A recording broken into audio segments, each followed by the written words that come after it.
एक राजा था। वह वैशाख माह में प्रतिदिन ब्रह्म मुहूर्त में उठकर गंगा जी में स्नान करता था।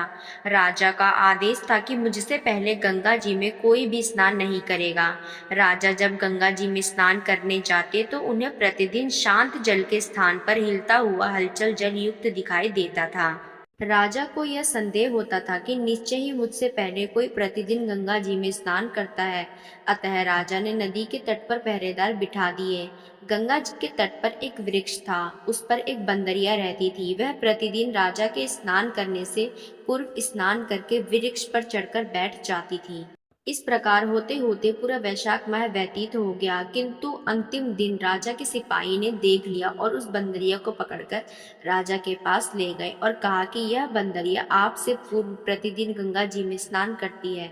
उधर राजा की प्रतिज्ञा थी कि यदि कोई भी स्त्री मुझसे पूर्व स्नान करती होगी तो मैं उससे विवाह कर लूंगा। इसलिए राजा को बंदरिया के साथ विवाह करना ही पड़ा। वैशाख स्नान के पुण्य से बंदरिया का गर्भ ठहर गया। 9 मास पूर्ण होने पर बंदरिया ने राजा से पूछा कि शिशु जन्म के समय मुझे क्या करना चाहिए। तब राजा ने महल में एक घंटी लगवा दी और बंदरिया से कहा कि जब तुम्हें दर्द हो तो उसे बजा देना, मैं संपूर्ण प्रबंध कर दूंगा। राजा की अन्य रानियां भी थी, उनकी कोई संतान नहीं थी। बंदरिया को गर्भ है यह समाचार जानकर अन्य रानियां मन ही मन बंदरिया से ईर्ष्या करने लगी और भावी संतान का नाश करने हेतु विभिन्न योजनाएं बनाने लगी। घंटी लगी देखकर एक रानी ने बंदरिया से इसका कारण पूछा। बंदरिया ने संपूर्ण वृत्तांत बता दिया। रानी ने बहकाया कि एक बार घंटी बजाकर तो देख लो कि राजा आते हैं या नहीं। बंदरिया ने घंटी बजाई तो राजा दौड़े दौड़े महल में आए और घंटी बजाने का कारण पूछा। इस पर बंदरिया ने उत्तर दिया कि मैंने तो रानियों के कहने पर घंटी बजाई थी। तब रानियों ने राजा से कहा कि यह तो पशु है और ना जाने कितनी बार घंटी बजाएगी। इस प्रकार कहकर उन्होंने घंटी को हटवा दिया। कुछ दिनों बाद बंदरिया के शिशु जन्म का समय आया। उसने अन्य रानियों से पूछा कि मैं क्या करूं। तब रानी ने कहा कि तुम आंखों पर पट्टी बांधकर सो जाओ। बंदरिया के वैशाख माह के स्नान के पुण्य प्रताप के रूप में एक पुत्र हुआ। शिशु के जन्म होते ही उसके रोने से पूरी रानियों ने उसे एक टोकरी में रखकर दासी को दे दिया और आदेश दिया कि इसे नदी में बहाकर आओ और उस शिशु के स्थान पर एक पत्थर रख दिया। राजा को भी यह कह दिया कि बंदरिया ने एक पत्थर को जन्म दिया। राजा ने सुना तो उन्होंने भी संतोष कर लिया कि जब दूसरी रानियों की संतान नहीं है तो यह तो बंदरिया है, इसकी क्या संतान होगी। उधर दासी ने उस शिशु को नदी में ना बहाकर कुम्हार के खंडर में रख दिया। दूसरे दिन कुम्हार कुम्हारिन खंडर में आए तो वहां एक सुंदर शिशु को रोते हुए देखा। कुम्हार कुम्हारिन भी निसंतान थे। उन्होंने उस शिशु को अपने लिए भेजी गई भगवान की भेंट माना और बड़े प्रेम से शिशु का पालन पोषण करने लगे। बड़ा होने पर बालक को यह ज्ञात हुआ कि वह रानी बंदरिया का पुत्र है जिसको रानियों ने मरवाना चाहा। एक दिन वह बालक कुम्हार के बनाए हुए मिट्टी के हाथी घोड़े लेकर पनघट पर जा बैठा और दासियों को देखकर कहने लगा कि आओ रे मेरे मिट्टी के हाथी घोड़े पानी पियो। जब दासियों ने यह बात सुनी तो वह हंसने लगी और बोली, अरे मूर्ख, कभी मिट्टी के हाथी घोड़े पानी पीते हैं क्या। इस पर उस बालक ने कहा कि कभी बंदरिया के भी पत्थर जन्म लेता है क्या।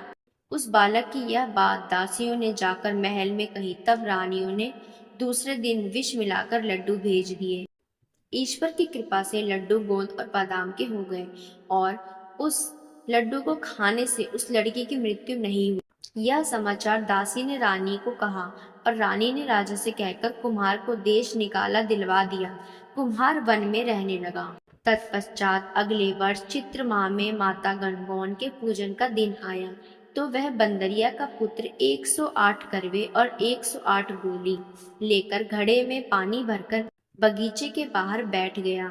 उधर राजा और साहूकार की पुत्रियां गणगौर बनाने के लिए मिट्टी लेने के लिए आई तथा बगीचे में खेलने और झूलने लगी। इस कारण कुछ समय बाद उन्हें प्यास लगी।